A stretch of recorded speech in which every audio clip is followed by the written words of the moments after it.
ఏంపా entrepreneur phone చేసి రమ్మను, ఏంది మ్యాటర్? ఏం ఆంటర్ప్రినరో ఏమో, బిజినెస్ ఫుల్ లాస్లో ఉందిరా. రెస్టారెంట్ అమ్మేద్దాం అనుకుంటున్నా.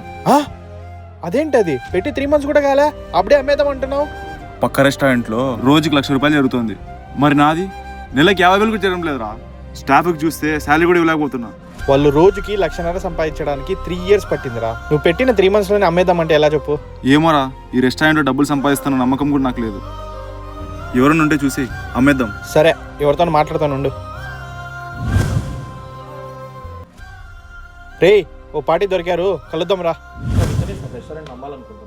90 రోజుల్లో బిజినెస్ని అమ్మేయాలనుకుంటున్నాం. కానీ బిజినెస్ లా ఏం చెప్తుందో తెలుసా? First 100 days confusion, next 300 days struggles, next 600 days learning plus survival. Psychology ఏం చెప్తుందంటే 1000 days డిసిప్లిన్తో నిలబడితే బిజినెస్ కాదు, బిజినెస్ మ్యాన్లా తయారవుతావు. బిజినెస్లో మ్యాజిక్ 30 రోజుల్లో రాదు, 1000 days డిసిప్లిన్తోనే వస్తుంది. తొందరపడి బిజినెస్ని మొదలు పెట్టకండి. ఒక్కసారి మొదలు పెట్టాక మధ్యలో ఆపకండి.